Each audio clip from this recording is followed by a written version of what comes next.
Vous voyez tout le chantier qui est déjà là. Si je retourne, permettez-moi de me balader un peu pour prendre à la volée un secteur comme l'agriculture.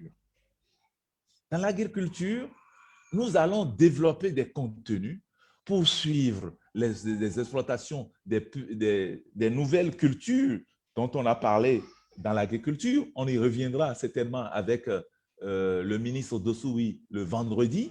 Mais je peux vous dire que ce qui est prévu, c'est 500 hectares de nouvelles plantations à aménager. Parmi les 500 hectares, 350 hectares d'anacadier.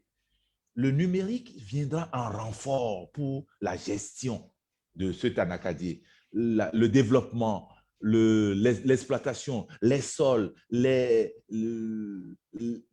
traçage, jusqu'à la transformation. Le numérique sera un outil. Et à partir de cet instant, ça devient utile comme la houe. Ça devient utile pour le planteur d'anacade, comme la houe l'est pour le cultivateur et comme la machette l'est pour lui. Parce que c'est avec ça qu'il voit la pluviométrie, qu'il voit les maladies liées à l'anacardie. On ne développe pas des contenus. Et c'est là où on interpelle les jeunes. Les jeunes doivent savoir maintenant que tous ces secteurs sont en train d'être faits. Et pour qu'ils le sachent, à travers les réseaux sociaux, les chaînes thématiques seront développées en renfort avec l'ORTB, qui aussi aura 24 stations TNT. Aller dormir sur ses lauriers aujourd'hui posera un problème pour n'importe quel opérateur de télévision.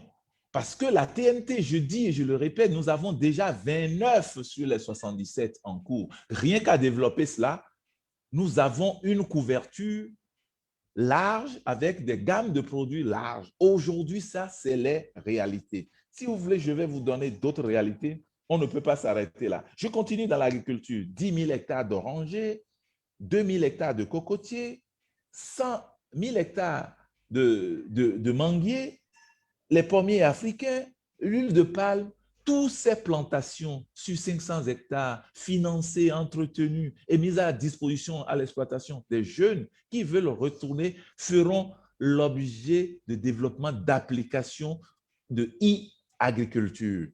Et c'est donc e-agriculture, ça permettra aux uns aux autres d'être déjà au goût du jour. Donc, ce n'est pas c'est le paradigme qui a changé. Le paradigme change aujourd'hui. On ne peut pas, en tant que médecin, refuser d'utiliser les nouvelles technologies pour intervenir à distance. On ne peut pas aujourd'hui faire l'impasse sur ce que COVID-19 nous a aidé à faire, les cours à distance, le développement, la formation, tout ce que nous avons aujourd'hui, nous avons mis sur pied dans la partie modernisation de nos universités et écoles, tout le support et la fibre optique est déjà dans toutes nos universités. Il reste cependant que les campus soient de manière détaillée, bien aménagés en termes d'aménagement urbain pour que nous puissions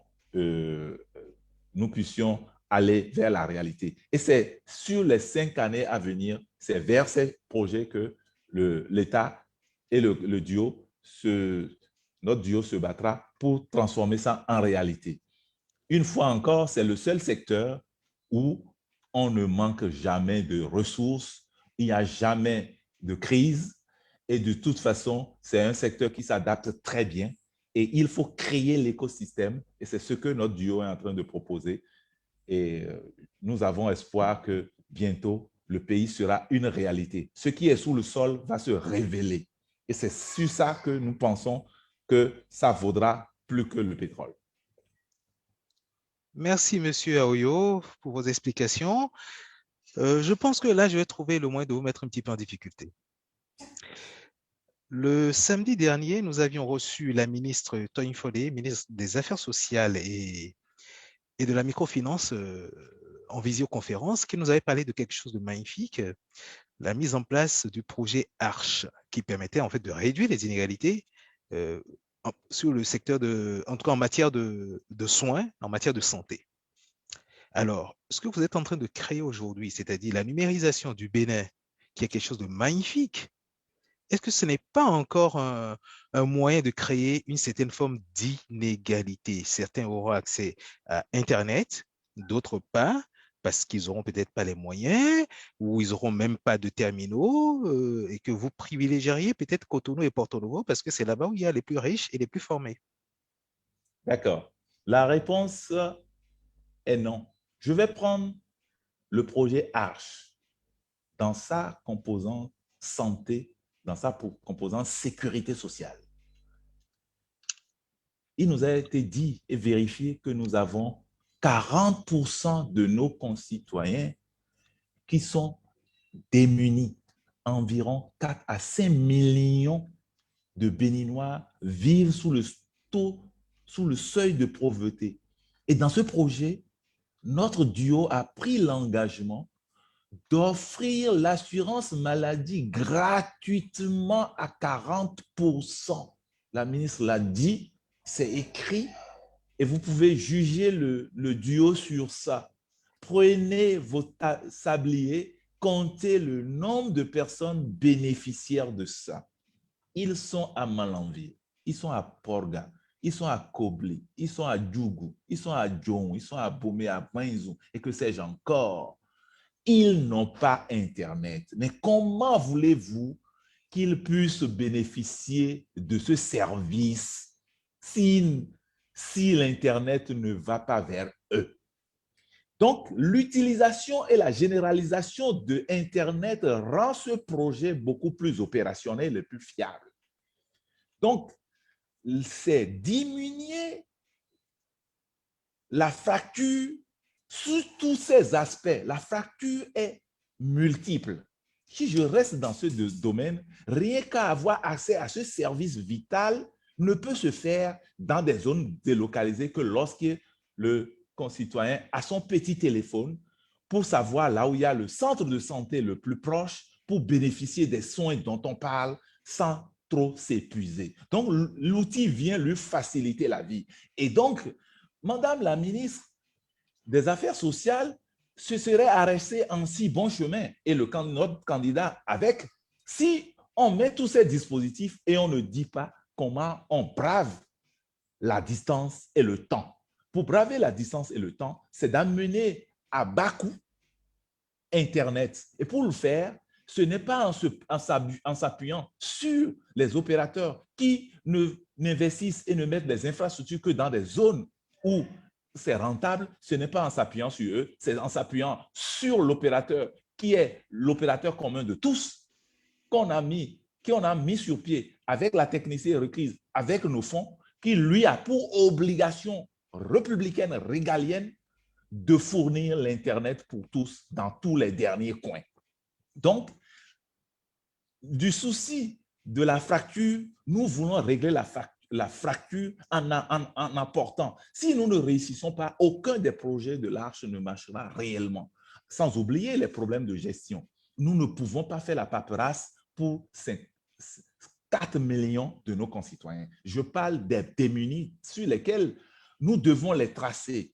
Et pour les tracer, vous savez déjà que nous avons numérisé nos états civils avec la biométrie. Cette biométrie permettra d'identifier nos concitoyens. Nous ne sommes pas là parce qu'on fera une différence au niveau du projet Arche entre les Béninois et les citoyens vivant au Bénin. Nous ne sommes pas en train de parler de la bénininité ou pour paraphraser l'ivoirité. Nous sommes en train de dire qu'il s'agit d'efforts de Béninois et les démunis béninois doivent être identifiés et le seul moyen aujourd'hui de les identifier, c'est le numérique. Et pour ne pas avoir un Bénin à double vitesse, c'est d'apporter et de mettre à contribution les maires, les collectivités décentralisées, qui que plus que peuvent le faire. La même chose pour les microcrédits. Vous savez, quelqu'un se quitte ici, il prend crédit à Parakou, il quitte Parakou, il vient à Abomey, il prend crédit. Le numérique va nous permettre de tracer tout ça et on va voir s'il est un bon payeur ou pas pour pouvoir le tracer. Donc, ça a double usage. On a intérêt à apporter le numérique. Et je vais vous dire, ce n'est pas un secret. Aujourd'hui, notre taux de couverture est faux, il est biaisé parce qu'on est obligé d'avoir les deux opérateurs. On est obligé d'avoir l'opérateur 1 et l'opérateur 2, donc deux téléphones. Demain, nous allons passer vers la portabilité. Vous pouvez avoir un seul téléphone et vous choisissez l'opérateur qu'il faut. Pourquoi on fait ça? C'est d'atteindre un vrai taux de couverture. Un vrai taux de couverture pour savoir réellement parmi nous les compatriotes qui sont connectés. Et de toute façon, nous avons un indicateur simple, c'est la territorialisation de la connexion. Les maires qui ne seront pas connectés vont se lever tout de suite pour dire je ne suis pas connecté et seront jugés aussi localement sur cette base-là parce qu'on leur dira comment se fait-il que la commune d'à côté a fait du lobbying pour avoir la connexion et pourquoi pas nous. Et donc en remontant, et nous on n'a aucun intérêt à ce qu'un village n'ait pas la connexion parce que la loi faible des grands nombres en termes de connexion fait diminuer le coût et amortit les investissements. Ça, c'est du classique dans le domaine du numérique et de Internet. En fait, Internet, c'est comme l'eau, c'est comme l'électricité. Internet, c'est le vent.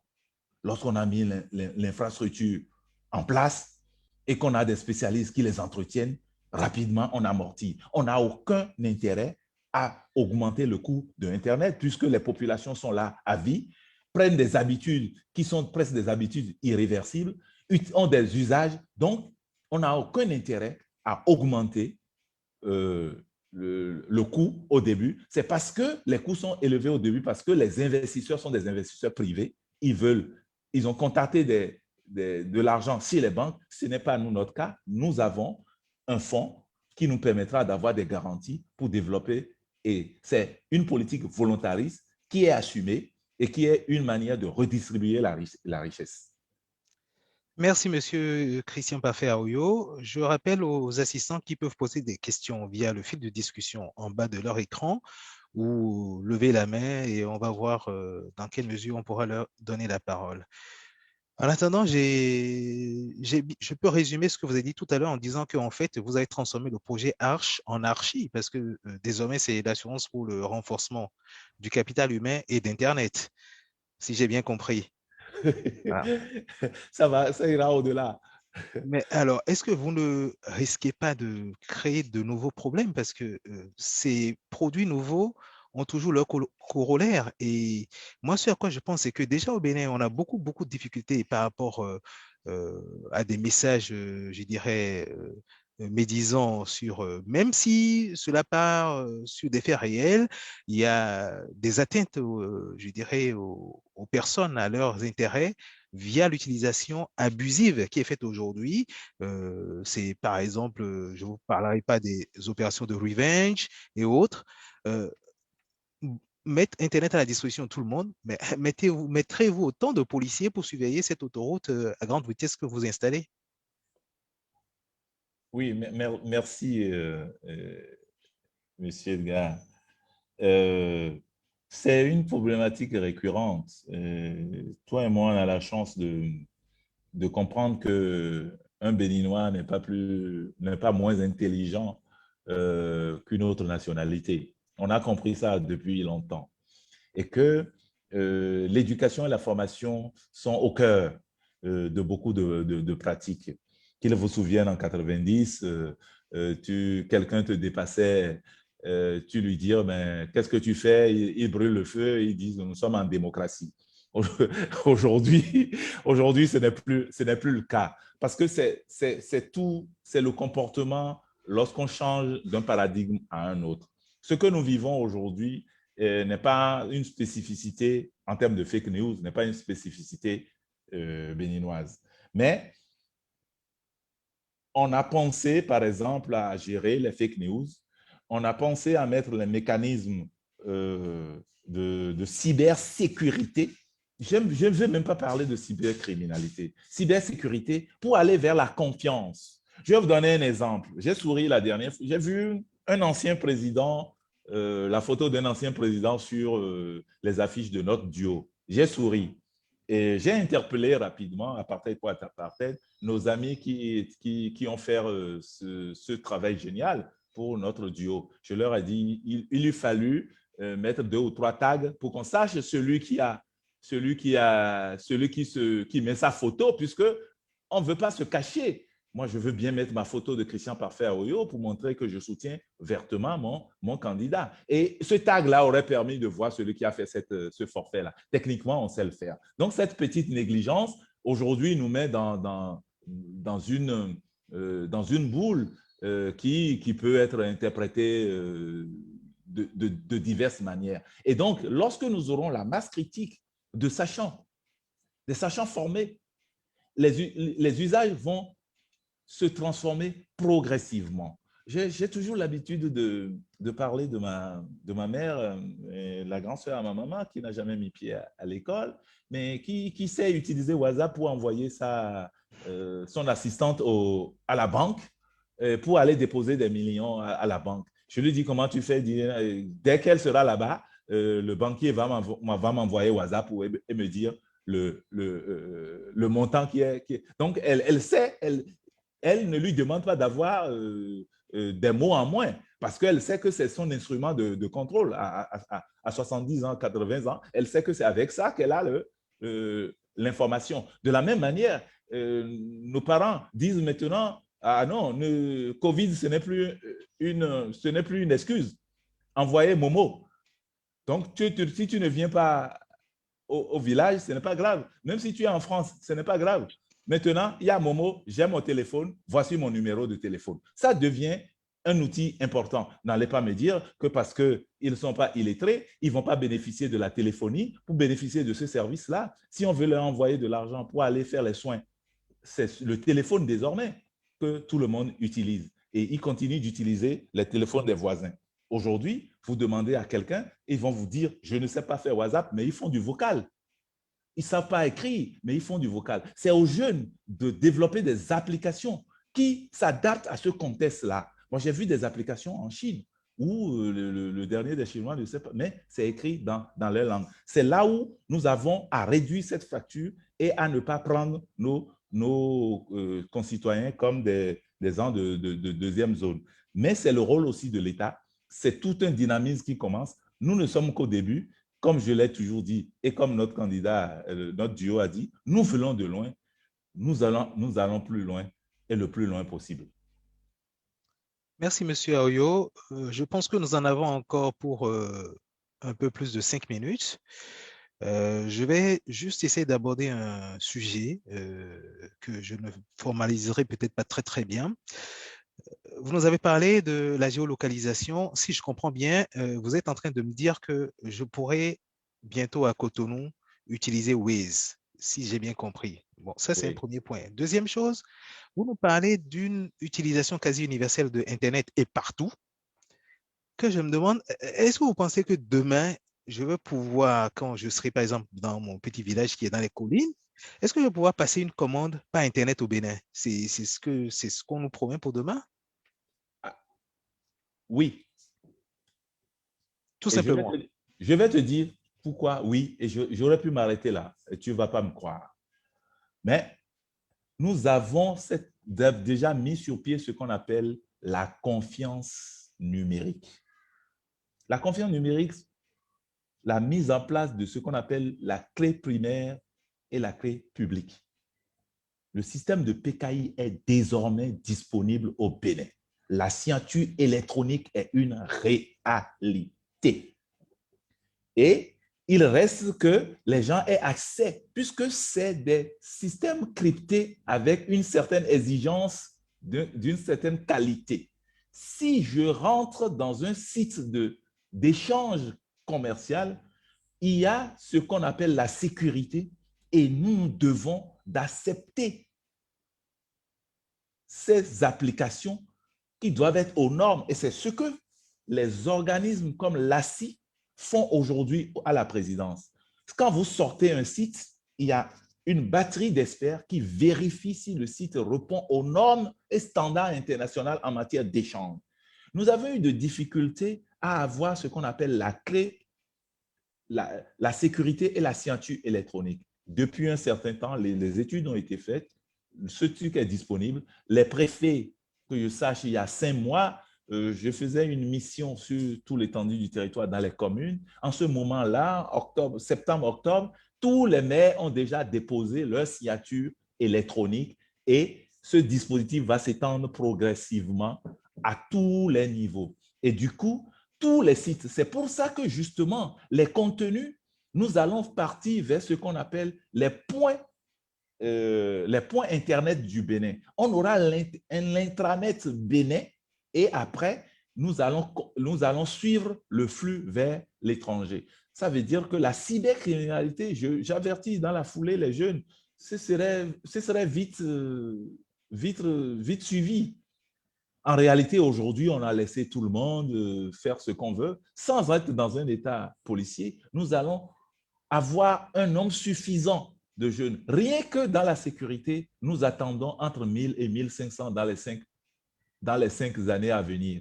Et on n'a aucune infrastructure actuelle pour pouvoir couvrir ce besoin-là. 1000 à 1500 ingénieurs sécurité pour atteindre cet objectif-là. J'ai envie de dire, si j'ai un petit, tout de suite, je vais lui dire, commence par te préparer là, ton avenir est garanti. C'est comme ça qu'il faut parler désormais aux jeunes. Il ne faut pas leur dire, allez brûler, allez faire quoi que ce soit. Voici les possibilités que ton pays. Sois fier d'être dans ton pays. Tu peux rester ici et faire avec le décalage horaire, avec ton savoir-faire, le décalage horaire avec la France, 1 heure à certains moments, 6 heures pour d'autres, le Canada et tout ça, et développer d'applications.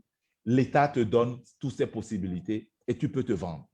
C'est ça le message qu'on veut faire porter aux jeunes. C'est fini l'afro ou le bénino-pessimisme.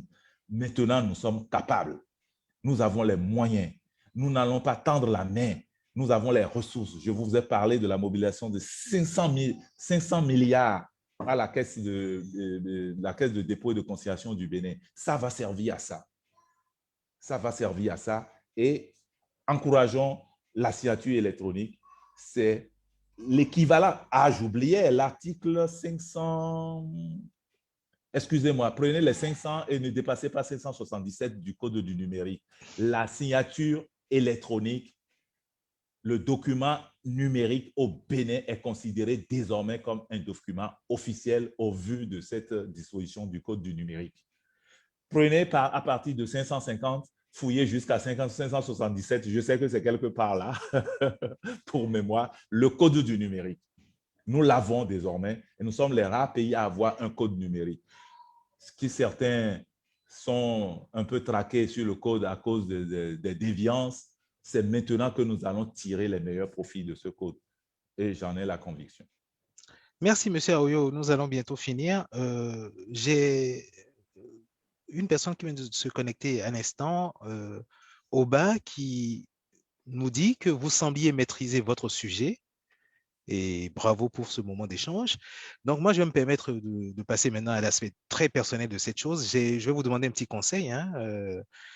Avec tout ce que vous avez dit là, j'ai une petite idée. J'ai envie de rentrer au Bénin et créer le e-Misebo, c'est-à-dire je vais juste louer un local où je vais aller acheter des friperies, je fais des photos, je mets sur Internet et puis je vends ça en ligne. Donc, vous pensez que c'est une activité qui sera viable au Bénin aujourd'hui?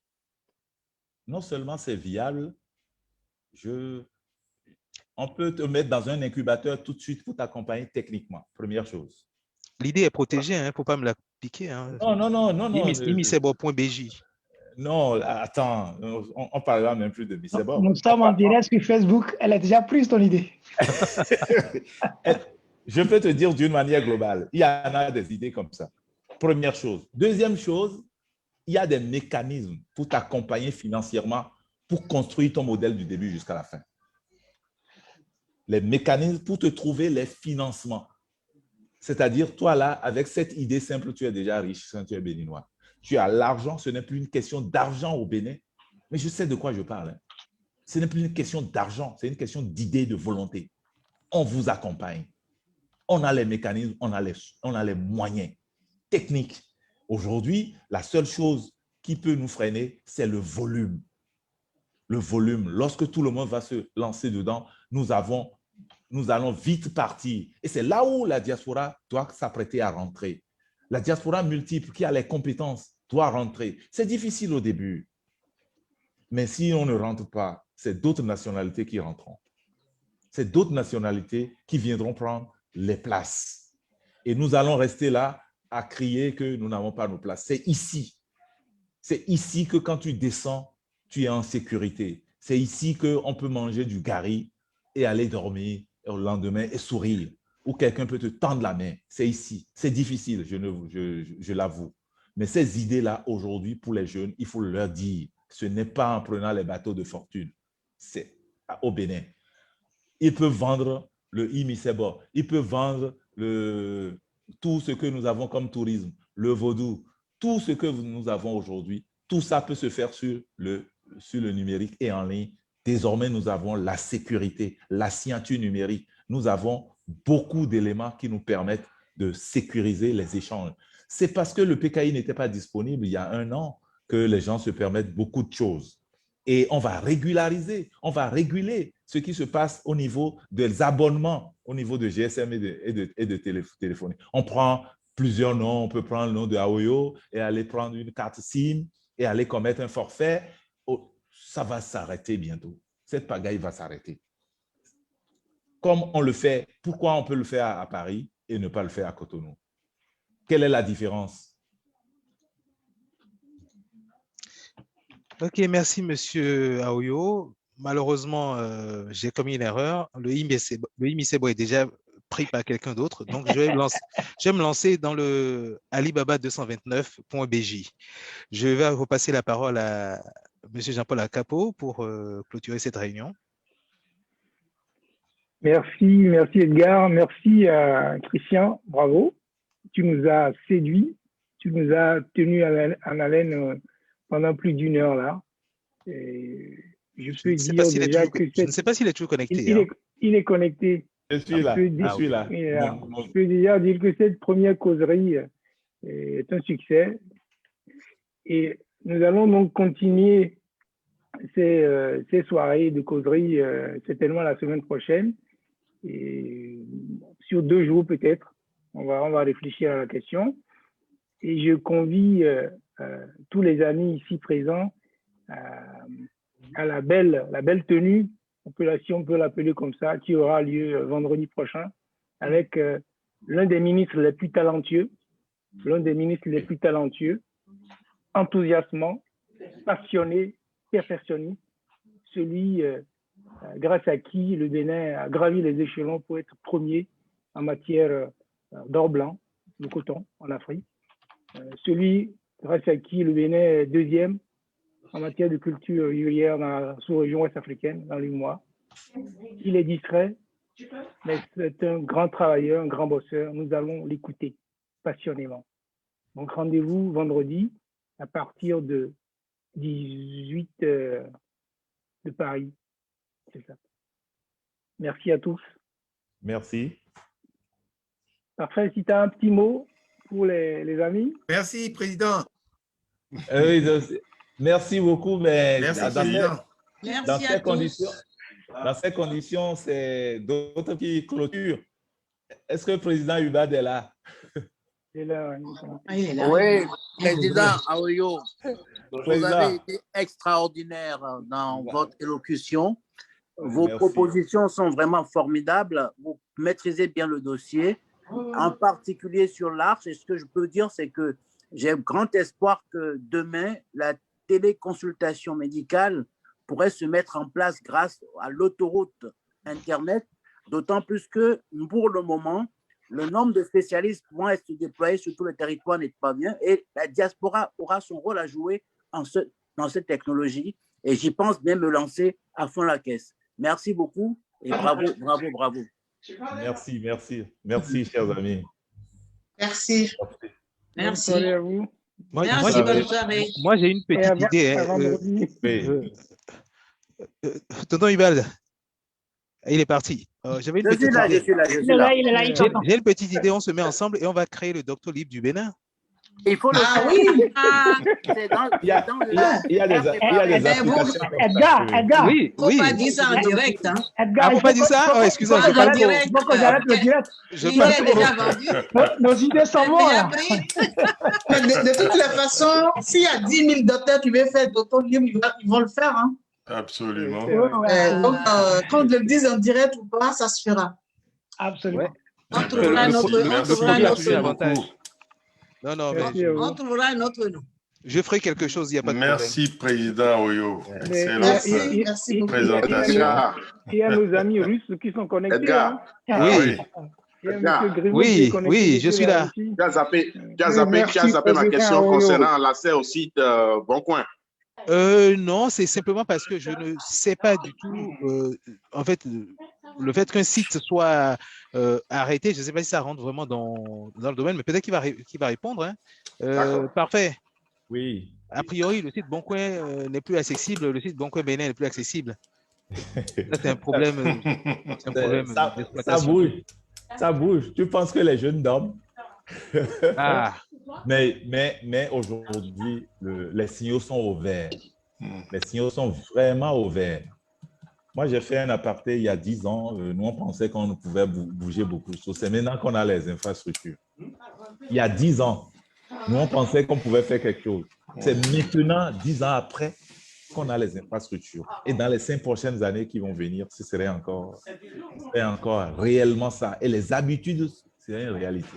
C'est vraiment une réalité. Qui pouvait imaginer un instant que quelqu'un, un Béninois, pouvait envoyer de l'argent à travers un téléphone il y a 10 ans, il y a 5 ans.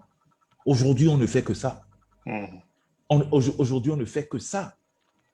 On ne fait que ça. Et demain, on va améliorer ces services-là. On va améliorer ces services. Moi, je prends Zémilian, je descends, il me donne son numéro et je lui fais un transfert de 250. Il ne se pose même plus une question il se pose même une question de monnaie. Zémilian connecté. Mais il y a les GoZem, il y a beaucoup de trucs, des taxis et tout, mais ça bouge. Maintenant, il faut structurer ça. Il faut en faire des métiers. Il faut rassurer les compatriotes. Les jeunes pensent que c'est j'ai l'honneur, je veux de l'emploi. Non. Il faut se débrouiller par soi-même.